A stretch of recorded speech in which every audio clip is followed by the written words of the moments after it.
Podcast Panorama de Negócios. Apoio Ecoala Marketing Digital e Infostúdio Comunicação. Apresentação Milton Paes. Neste episódio do podcast Panorama de Negócios, vamos falar sobre um tema muito importante e que deve se perpetuar nos próximos anos, devido à sua complexidade no Brasil. Eu estou falando da reforma tributária, que passa pelo período de regulamentação, com questões discutidas no Congresso Nacional e que foi pleiteada há anos pela sociedade de uma forma geral, mais especificamente no ramo empresarial. Vamos repercutir um panorama geral da reforma tributária, como, por exemplo, o impacto para as empresas, quais são as principais mudanças, entre outras questões. Eu estou recebendo com muita alegria no Panorama de Negócios José Homero Adabo. O Adabo, gente, é contador, economista e especialista em direito tributário. Ele foi professor da PUC Campinas. Eu estou contando para vocês verem a importância do Adabo, tá? E a qualificação do Adabo. Foi professor da PUC Campinas por mais de 35 anos. Presidiu o Sescom Campinas por 2 mandatos, de 2006 a 2009 e 2009 a 2012, onde atualmente é vice-presidente administrativo. Para quem não conhece o Sescom, é um sindicato patronal que representa as empresas de serviços contábeis e de assessoramento e atua com foco na valorização profissional e empresarial de setor contábil nas 18 cidades da região que compõem a sua base territorial. Eu estou falando do Sescom Campinas. Com o apoio da Ecoala, agência de marketing digital, e da Infostúdio Comunicação, profissionalismo, criatividade e parceria, está no ar o podcast Panorama de Negócios. Meu querido professor Adabo, é um prazer recebê-lo no Panorama de Negócios. Nós, inclusive, antes de nós começarmos aqui o podcast, nós estávamos conversando, que eu já tive a oportunidade de conversar com o senhor em outras oportunidades, porque eu fui correspondente do jornal DCI, né, que era um dos principais jornais de economia do país, no período de 2007 a 2019. Isso mesmo. E eu era correspondente do DCI na região metropolitana de Campinas. Olha aí. E nós conversamos algumas vezes. Eu me recordo. Para o DCI. Então, para mim é um motivo de muito orgulho recebê-lo aqui no podcast Panorama de Negócios, que eu conversei com o Eliezer, que é o seu assessor de comunicação, e o Eliezer virou e falou assim: puxa, Milton, o que você acha da gente falar sobre reforma tributária? Aí eu virei e falei assim: Eliezer, excelente. Porque é um tema, na verdade, em voga e que vai se perpetuar, como eu falei logo na abertura, por alguns anos, né? Porque esse processo de reforma tributária, ele leva alguns anos. Então, eu queria te agradecer muito, viu, professora Adabo, de participar do Panorama de Negócios. Eu tenho o maior prazer, Milton, de estar presente nessa discussão, nesse bate-papo sobre a reforma tributária. Eu tenho muita alegria, lembro muito bem do DCI, lembro muito bem da sua atuação profissional e para mim e para o Sescom Campinas é uma honra participar desse podcast. Ô, professor Adabo, na verdade, quando a gente fala, por exemplo, da questão da reforma tributária, se eu não me engano, eu acho que mais ou menos uns 40 anos que se fala em reforma tributária e fica naquele papo vai e não vai, vai e não vai, vai e não vai, e dessa vez já foi dado um primeiro passo, vamos dizer assim, né? Você tem toda a razão. Nós temos a discussão da reforma tributária na economia brasileira, ela já beira os 40 anos. A última grande reforma, só para você ter uma noção exata do tempo, ela se deu em 1967 com a edição do Código Tributário Nacional. Nossa. Portanto, ela tem o quê? 57 anos. Verdade. 1967. E lá ela criou um dos impostos que persiste até hoje, que é o ICM, que é um imposto muito semelhante ao IVA da reforma tributária de hoje, porque ele dá crédito e débito e o valor pago é a diferença entre os dois. E a reforma tributária de hoje, 2023, que ela foi instituída pela emenda constitucional de dezembro do ano passado, ela criou esse IVA dual e ela também é fruto de muita discussão. Esse modelo de reforma, ela já tem uma discussão de, pelo menos nos últimos 15 anos, por economistas, advogados tributaristas, políticos, professores, e ela, portanto, é bem amadurecida. Então, o IVA que nós temos nessa reforma de agora, ela é fruto de muita discussão e ela também não é dependente do governo de plantão, do governo atual. Então, ela não tem cara política como tinha outras medidas de política econômica de governos, porque ela transcende o governo atual, o governo anterior e outros governos, porque ela tem discussão de pelo menos 18, 20 anos dentro do Congresso Nacional. Agora, na verdade, isso daí acho que é importante, por exemplo, que as pessoas entendam. Toda vez que você faz algo, eu sei que o SESCOM tem promovido uma série de debates, né, com relação a essa questão da reforma tributária e tem atingido um público considerável. Por quê? Porque tudo que é novo, as pessoas não conhecem, elas têm dúvidas, isso é natural, né?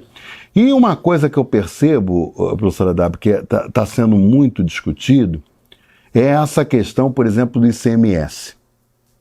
Né? Porque você fala, por exemplo, de leis específicas para cada estado. E aí é um problema, professor, pelo seguinte, porque, por exemplo, vamos supor uma multinacional ou uma grande empresa. Uma multinacional já começa que eles têm um problema sério, né? Porque as matrizes, elas falam da complexidade tributária do Brasil. Então, por exemplo, quando você fala de Estados Unidos ou até de Europa, né, não tem essa complexidade de tributos como tem no Brasil. Então, eles às vezes têm até dificuldade mesmo para entender quando a matriz brasileira apresenta a questão do balanço e tudo mais. O senhor há de convir comigo que essa questão dos estados é complicado, porque cada estado oferece incentivo fiscal para ficar com aquela empresa ali, entendeu? Só que uma empresa global, por exemplo, ela atua em vários estados da federação. Então é uma situação complicada, o senhor não acha? É muito complicada, é caro. As pesquisas, por exemplo, existe uma pesquisa, Milton, elaborada pela Price Auditoria, tem 3 a 4 anos, que levantou a carga horária que as empresas gastam por ano apenas para fazer a conformidade fiscal. Ou seja, emissão de nota fiscal, registro delas, registro dos impostos dentro das notas, apuração dos impostos, emissão de guias para recolhimento, etc. Isso dá cerca de 1.500 horas por ano para essa finalidade. Então, ao invés de gastar 1.500 horas por ano para fazer produtos, para aumentar a eficiência da economia, reduzindo custos, etc. e tal, ou seja, agregando valor efetivo, não só para a indústria, mas para o consumidor final também, que é o interesse maior, elas gastam como uma espécie de parasitismo econômico, onde você tem 1.500 horas jogadas fora apenas para calcular o tributo devido. E às vezes tem equipe, né? Tem equipe, claro. Inclusive, quer dizer, então, de repente, por exemplo, esses funcionários, eles poderiam ser deslocados para outras atividade produtiva. Atividade produtiva. Claro, sem dúvida. Então, o que acontece? É um calcanhar de Aquiles, por exemplo, para todas as empresas isso aí, né? Então, nós, contadores, esperamos que essa reforma tributária traga mesmo uma simplificação.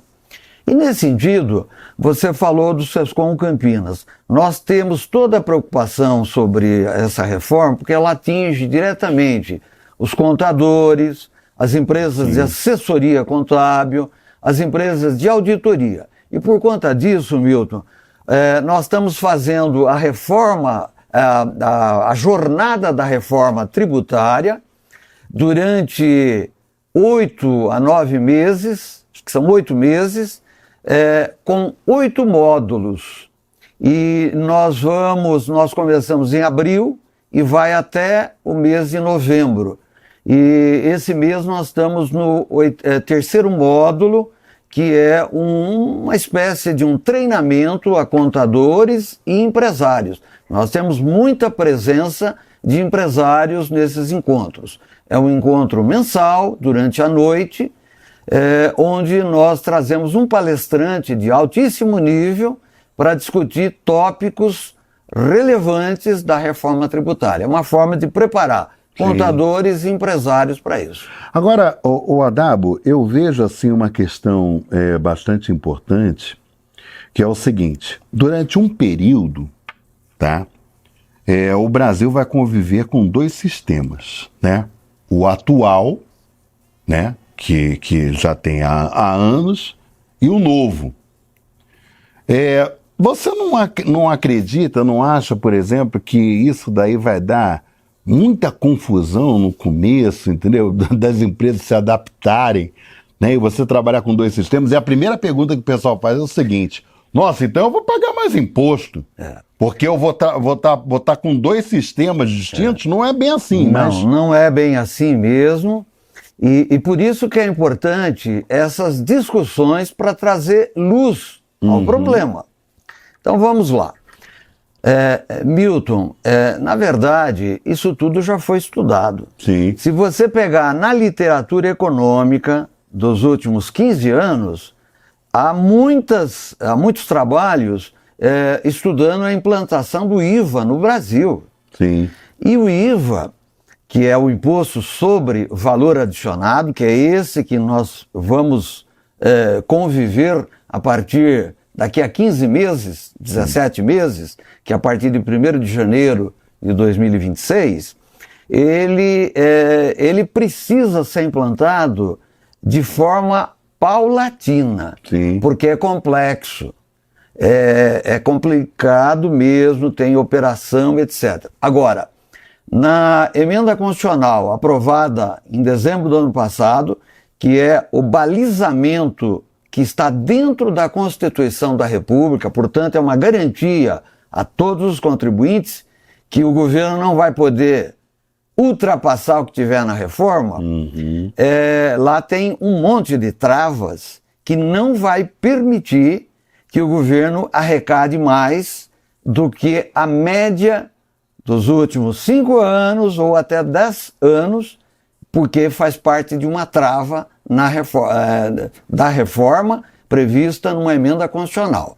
Então veja, é trabalhoso, mas ela vai ter um período de 7 anos para se implantar completamente a reforma. Ela vai começar em 2026 e ela vai até dezembro de 2032. Só a partir de janeiro de 2033 que fica abolido todos os impostos e ficam só 2 tributos.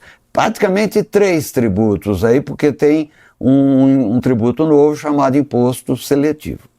Olha, Adabo, você sabe que as pessoas questionam muito, e é até importante que tenha essas travas.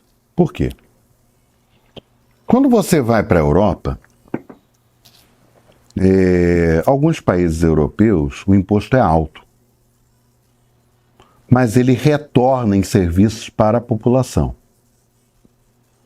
O grande questionamento com relação ao Brasil é que você paga muito imposto e esse imposto não retorna para a população. O que eu quero dizer é o seguinte, por exemplo, em serviço público de saúde de qualidade, educação de qualidade, né? Segurança. Então, as pessoas questionam muito, por quê? Porque muitas vezes o imposto, ele acaba revertendo para a questão política, para a questão de cargos, né? Então, incha a máquina administrativa contratando pessoas, por exemplo, naquele período de governo. Aí tem uma outra questão que as pessoas sabem que, obviamente, esse dinheiro vem de algum lugar e vem de imposto, né? Que é financiar, por exemplo, campanhas políticas, financiar partidos políticos. Então, são questões assim, o Adabo, que as pessoas questionam bastante e questionam com razão. Claro. Porque você, veja bem, você paga um imposto, na verdade, você não vê o retorno desse imposto. Então, Milton, você tem toda a razão e todos que questionam isso precisam continuar questionando, porque num regime aberto, um regime democrático, onde nós podemos e devemos questionar, é a única maneira de tentar barrar isso daí. Lamentavelmente, nos últimos 15 anos, nós temos tido um esgarçamento do orçamento público. Porque, veja, uma coisa é tributar. Eu estou tributando, estou arrecadando. Quem paga é o contribuinte. A empresa é um intermediário do consumidor final. Na verdade, do ponto de vista econômico, é assim. O imposto, quem paga é o contribuinte. Ah, mas a empresa paga o imposto sobre o lucro, por exemplo, o imposto de renda. Ok, mas o imposto de renda, ele reduz o lucro disponível para quem? Para o sócio, para o acionista, portanto a pessoa física também. Então veja, no limite é isso. Então uma coisa é a arrecadação tributária, tem que ser enxuta, tem que ser eficiente e fácil e simples. Por quê? Nenhum contribuinte quer deixar de recolher seu imposto, porque tem risco. Sim. Risco de multa, risco de muitas problemas. Vezes é muito pesada, né? Altíssima, muito. Agora, veja o outro lado, o lado do orçamento público. Então, o Estado arrecada e o Estado gasta. Se o Estado tivesse para gastar o mesmo rigor que ele tem para recolher, nós não teríamos os problemas de ordem econômica que nós temos hoje. Verdade. Quais são os grandes problemas? Que são os gargalos. Falta de investimento em infraestrutura, aeroportos, energia elétrica, estradas, ferrovias. Nós não temos isso. E pior, no gasto público, nós temos muita ineficiência e falta de transparência. Nos últimos 5 anos, principalmente, que é lamentável o orçamento público ter o orçamento de emendas ao orçamento feita por deputados que não precisam ter nenhuma justificativa e pior, não precisam nem dizer para onde está indo o dinheiro. E isso nós gastamos 15, 18 a 20 bilhões Sim. por ano de emendas sem destinação adequada. Então nós que também temos a preocupação com eficiência econômica, veja, quando você tem planejamento econômico, você exige que tenha projetos. Sim. E projeto é feito antes do gasto. E antes do gasto você tem como medir essa eficiência. Orçamento secreto não tem projeto. E isso é um problema que precisa acabar. Então essa crítica, o seu podcast pode interferir nessa mazela que é o orçamento público. Mas você sabe, Adabo, que é uma questão, quando você vai parar para pensar, por exemplo, de ineficiência da máquina, né? Tem algumas situações assim que são interessantes até de pontuar. Por exemplo, bitributação é crime. Correto? É inconstitucional. É crime. Mas quantas e quantas vezes a gente vê casos de bitributação? Vou dar um exemplo aqui simples. Tá? Você paga IPVA, não paga? Sim, Eu também pago. claro. Todos nós que Não é temos verdade? veículos, pagamos. Não é verdade? Opa, Você, para transitar em muitas estradas, você paga. pedágio. Se você for parar para analisar, é uma bitributação. Tem razão. você Poxa, tem como toda é a que razão. você paga IPVA, né? E você ainda tem que passar em praça de pedágio de uma concessionária privada para você circular. Então, e aí, do ponto de vista econômico, tem vários desdobramentos. Então, veja só. O que é o pedágio numa estrada? É pior do que a bitributação. O pedágio é um aluguel que o Estado cobra do contribuinte para ter o direito de trafegar por uma estrada. Então, veja, pela Constituição Federal, nós temos o direito de ir e vir. Isso aí. Ora, que direito é esse? É completo? É pleno? Se eu tenho que pagar um aluguel para transitar numa estrada. Então, esse é o primeiro ponto. O segundo ponto interessante, também do ponto de vista econômico, mas que interfere na vida das pessoas. A economia não está nem um pouco distante das pessoas e das empresas, está muito próximo. Outra questão é a seguinte: a indústria automobilística, ela vende veículos porque tem estradas. Porque se não tivesse estradas, onde que trafegariam estes veículos? Exatamente. Muito bem. A estrada é a vitrine mais barata para você conhecer o seu produto da indústria automobilística, que é o veículo. A gente passa na estrada e vê, opa, aquele carro é bom, é bonito, colorido, tem um bom desempenho, parece tem bom ter um bom desempenho, desempenho. etc. e tal. É a propaganda do veículo mais barata que existe, é a estrada dada de graça para a indústria automobilística fazer a propaganda do seu produto. Aí eu pergunto, quanto que a indústria automobilística paga para o Estado, portanto, para abater os custos da máquina pública por ter seus veículos nessa vitrine especial de visualização? Nenhum. Verdade. Então veja, são distorções que essas distorções só permitem, Milton, ser explicitadas num momento de discussão de uma reforma tributária. Sim. Por quê? Interfere no tributo, você falou IPVA é um tributo, e interfere no bolso do contribuinte, que é sempre o efeito final de qualquer tributo. É verdade. Gente, esse bate-papo com o Adabo, você depois vai poder conferir, inclusive, no site do Panorama de Negócios, é www.panoramadenegócios.com.br. Lá nós temos uma aba que é podcast. E todos os episódios que nós estamos desde outubro de 2023, e essa é a terceira temporada, né? A novidade é justamente o vídeo, porque nas 2 temporadas anteriores nós trabalhamos com um formato tradicional do podcast, que até hoje, assim, na Europa, que é o áudio somente, né? Então agora a gente entrou nessa terceira temporada com vídeo. Então você está tendo a oportunidade de conhecer os nossos convidados através de imagem. Então, acesse lá o site www.panoramadenegócios.com.br. Professor Adabo, tem uma questão que está sendo muito discutida, que é com relação... as pessoas dizem que essa reforma tributária ela faz uma certa justiça no sentido de equilibrar, né, essa taxa percentual de impostos em relação a vários segmentos econômicos.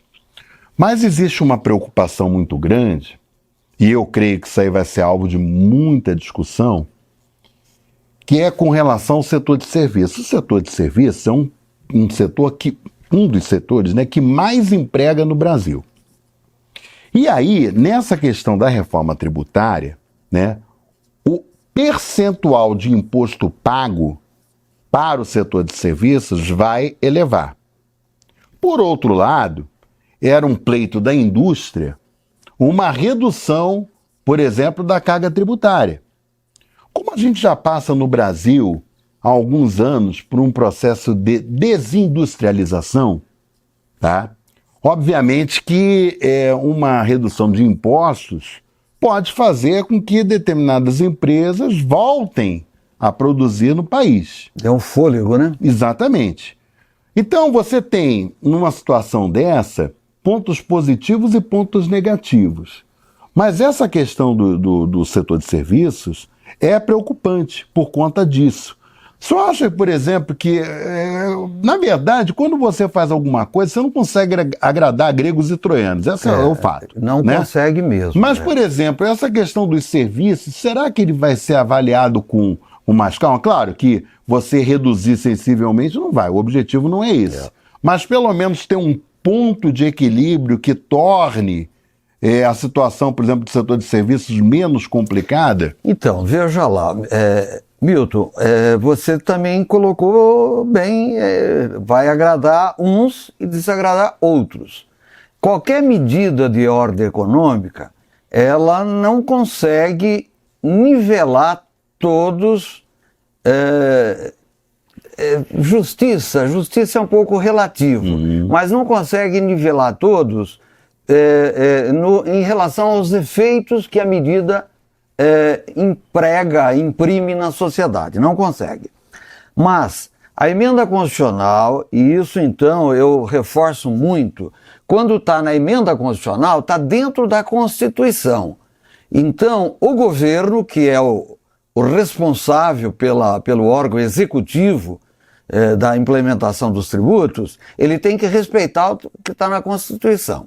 Se não respeitar, você vai na justiça e briga sobre isso. Então ela tem alguns pontos que permitem reduzir um pouco esses efeitos. Então vamos lá. Vou pegar um exemplo. A alíquota prevista na reforma para o IVA dual é de 26,5%, que é o que o ministro da Fazenda vem falando e o que alguns deputados, por exemplo, o deputado que é relator da emenda constitucional na Câmara, vem falando, 26,5%. Então essa alíquota ela tem que ser igual para todos os produtos e para todos os serviços. Então, por exemplo, a diferença está aqui. Suponha que você tenha um produto feito na indústria que vende por 100. Um outro produto que está vendido no comércio também por 100. E eu tenho um serviço, por exemplo, de consultoria, que eu também vendo por 100. E a alíquota é 26,5%, porque é a alíquota única. Então, 26,5% de 100 dá R$ 26,50. Esses 26 é igual para os 3 segmentos. Só que esse é um pedaço da apuração do imposto. É o imposto no débito. Agora eu tenho o crédito. Aí o crédito, eu posso ter crédito para todos os 3 segmentos, para todos os insumos que foram aplicados na produção desse valor de R$100. Pois bem, só que alguns créditos eu não posso tomar. Por exemplo, mão de obra eu não posso tomar crédito. Então eu vou ter algum problema já de pronto. Uma indústria, eu tenho muito insumo, então eu tenho matéria-prima, eu tenho parafusos, eu tenho cola, madeira, para fazer um produto. Então tudo isso dá crédito. Agora, serviço de consultoria, eu não tenho crédito muito grande como tem uma indústria. Sim. E serviço tem essa configuração econômica. Ele tem baixo nível de crédito. Portanto, eu vou ter o mesmo valor de débito, mas eu vou ter menos crédito para produto e mais crédito para a indústria. Logo, o serviço paga mais e a indústria vai pagar menos. O comércio fica no ponto no meio do termo, meio né? termo. Muito bem, mas isso tem uma amarra positiva a favor do contribuinte. Tem na emenda constitucional, tem alguns segmentos de serviço, por exemplo, serviço de engenharia, serviço de profissão liberal. Ao invés de pagar os 26,5%, vai ter um desconto de 30% sobre os 26,5%. Então vai pagar o quê? 70% de 26,5%. Então vai pagar 18% e não 26%. Já dá uma aliviada, né? Opa, já tem uma aliviada. Por isso que, Milton e telespectadores do seu podcast, é importante essa discussão, mergulhar a fundo nisso. Você vê, por exemplo, os contadores, eles é que vão operar isso daí. Muitos, nós estamos aprendendo isso porque é um imposto novo. É novo, né? Por isso que essa jornada da reforma, que o SESCOM está levando a efeito até novembro deste ano, um encontro por mês, ela vai ajudar a todos nós tomarmos conhecimento disso. Mas tem essa possibilidade de atenuação do setor de serviços, sim. Gente, por isso que é importante, por exemplo, a gente discutir, sempre que possível, a questão da reforma tributária, porque tem essa questão que o Adabo explicou agora, muita gente não sabe. Eu, particularmente, não sabia, né, dessa questão de uma coisa pela outra. Então, eu acho que alvo de discussão em relação à reforma tributária é algo que vai acontecer, e principalmente quando tiver, imagino eu, Adabo, quando tiver próximo, por exemplo, e você conviver com os dois sistemas, tá? Gere realmente muitas dúvidas.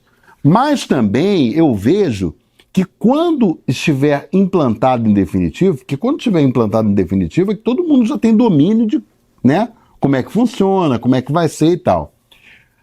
Vai compensar uma coisa pela outra. E vou dar um exemplo, gente. A gente falou nesse episódio sobre o gasto que as empresas têm, muitas vezes, né, em ter uma equipe dentro da empresa voltado única e exclusivamente para acompanhar esse baile tributário que tem no Brasil. Isso é verdade. Não é verdade?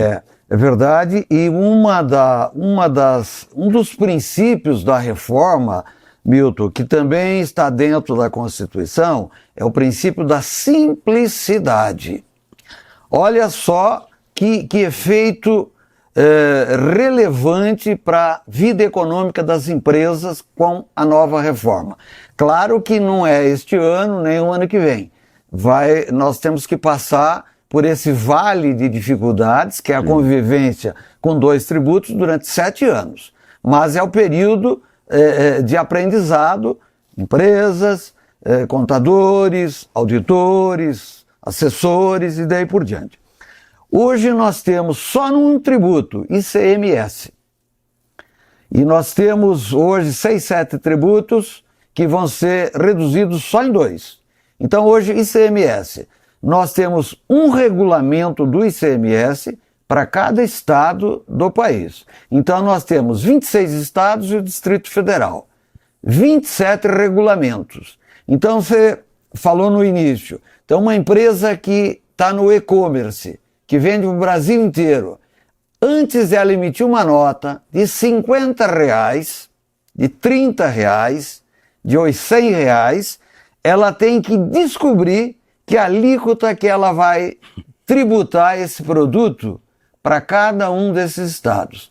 Que código vai colocar e que base de cálculo terá. Você vê a complexidade disso, né, André? Então veja, nós temos 27 regulamentos, um para cada estado. Cada regulamento tem mais ou menos 1000 artigos. Para o seu telespectador e internauta compreender, 1000 artigos dá um livro de 500 páginas. Então eu tenho 27 livros para consultar diariamente isso. Com a nova reforma, nós vamos ter 500 artigos num único texto, uma única alíquota por produto no Brasil inteiro.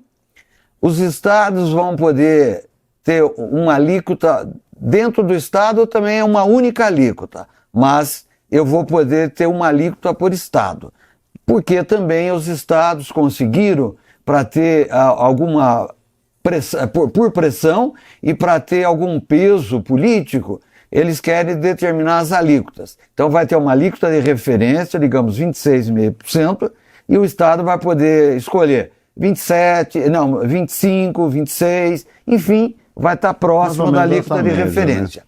Mas nós vamos ter 27 alíquotas. Hoje nós temos mais, se a gente combinar a base de cálculo e a alíquota, nós vamos ter praticamente uma alíquota para cada 1.000 produtos disponíveis ao consumidor e mais de 1.000 alíquotas e bases de cálculos combinados no Brasil inteiro. É muito grande isso. Gente, nós estamos encerrando esse episódio do podcast Panorama de Negócios e eu vou estender o convite ao professor Adabo para ele vir novamente aqui. Por que, gente, que eu estou falando isso?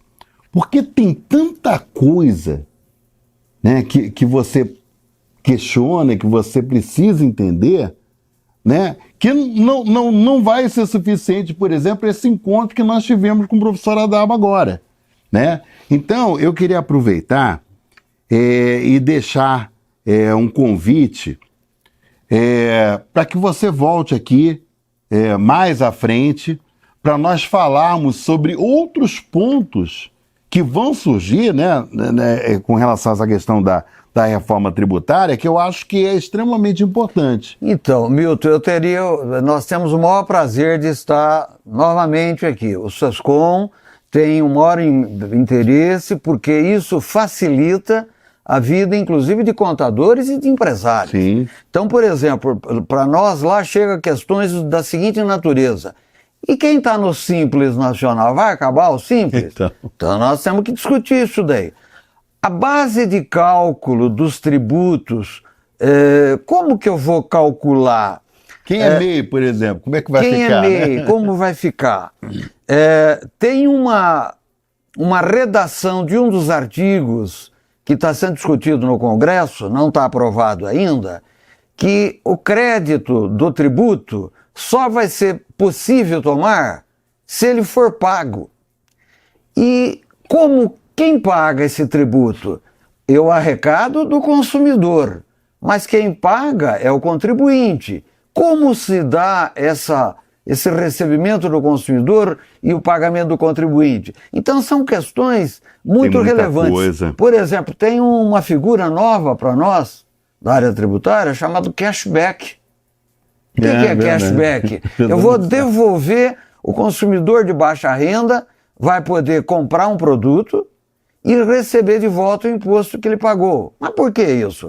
Como fazer isso? Então, são muitas as questões mesmo. E eu teria o maior prazer em estar aqui com vocês.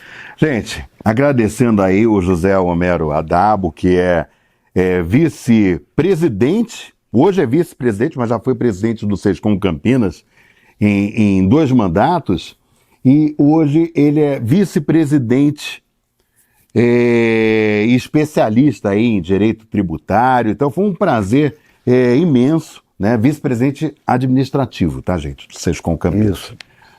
Foi um prazer imenso te receber aqui, viu, Adabo? E tá o convite, viu? Muito obrigado. Eu gostaria muito que você voltasse em outras oportunidades, que tem muita coisa para se discutir aí. Eu virei, sim, com muito prazer. Eu estudo direito tributário pelo ângulo do contador. É diferente um pouquinho, às vezes os advogados me questionam.